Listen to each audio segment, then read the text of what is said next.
Hey, what is up guys? Welcome back to yet another Destiny 2 Forsaken video, and today we're reviewing a godly weapon. This thing is absolutely sick. It is the Raid Pulse Rifle from the Last Wish. For those of you who don't know, there was a glitch last week where you could actually get inside of the first part of the raid and open up a chest that people found. Now that did give you brand new raid weapons and armor, and Bungie actually came out yesterday saying that they were not going to punish anybody for it. There was not going to be any bans, no restrictions, no nothing like that. And honestly, I'm not gonna lie guys, I was a little bit salty about it because I chose not to do the glitch because I thought there were going to be at least a few consequences, and that's actually why I didn't mention anything about the glitch in my supremacy video. You know, I didn't want it to spread out there. I didn't want to be the guy that just spreads that kind of stuff because it's not really a good look. But yeah, I was super surprised. Bungie said there was going to be no bans, no restrictions, no nothing, and that got me a little bit salty. But at the end of the day, it doesn't really matter too much because the raid is only 72 hours away and I am so excited. Anyways though guys, today we're reviewing the Pulse Rifle from the raid, and this thing is nasty. It dropped with a god roll for Raven9628. Big shout out to him for letting me use this account, and let's go ahead and take a look at just the weapons theme because this is so beautiful, and I assume all the weapons from the raid are going to drop with this same theme. As you guys can see, there's like the blue lights on the purple, and it's actually animated. The blue lines are moving around the weapon and it looks so cool.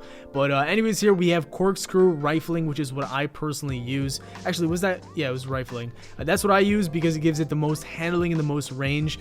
We actually have the alloy magazine perk as well as extended mag. Extended mag boosts it to 42 though, so that's what I'm using because you could basically get 3 or 4 kills with one reload basically. So it's really good.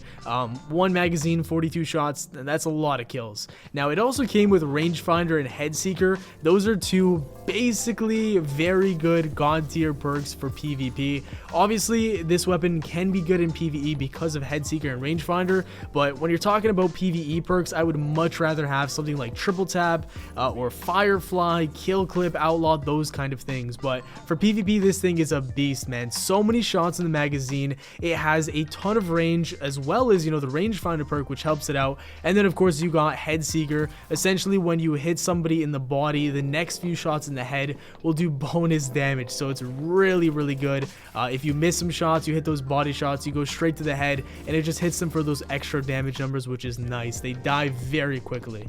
Now if you were listening very carefully throughout this video, you may have been able to tell something, and that is that I really love this weapon. It's very good, and I'm not saying that and making this video just to show you guys that I'm playing with a weapon that you guys don't have access to. All I'm saying is if you guys get this thing on Friday when the raid launches, hold on to it. Use it in PvP. If you have any good perks, just give this thing a spin. Do not infuse it. Do not do anything like that. Trust me, use it because it might be a weapon that a lot of people start using. It is very nasty, and I can see this thing being even better with a perk like Rampage, or even Kill Clip would be amazing, and Outlaw too for PvP. Now obviously if you get PvE perks, I would also hold on to this and use it in the raid or endgame activities because it has a lot of things going for it. Like the recoil direction itself is pretty vertical and it feels very stable and easy to use. I don't know if you guys saw earlier in the video, but I got a Wii ran out of medals, and I'm playing on a Titan. On a Titan with a weapon I've never used before, and that was my very first game I dropped a Wii ran out of medals. So it's a weapon that you really don't have to get used to because for the most part it's just easy to use. It's a very straightforward weapon. Mastering it will not take long. The recoil pattern's beautiful. The list goes on and on and on. This thing is a beast, period. So with that review out of the way, I'm going to let the rest of the footage that I have in the background roll out, and what I'm going to do is ask you guys what you want me to cover in terms of the raid these next few days leading up to the Last Wish launch.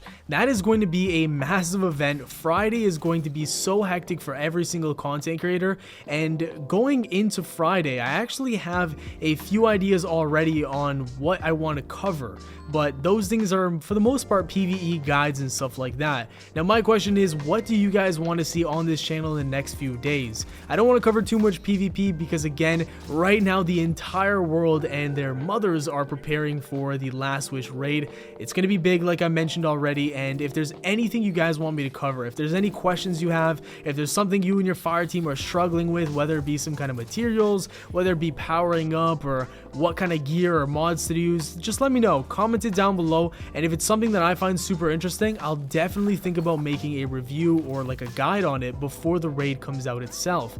So that's it for the video, guys. Thank you all so much for watching and supporting the channel. A like rating would be very much appreciated. Subscribe for more daily Destiny 2 Forsaken content. Have yourselves a great day, and I'll see you all later. Peace.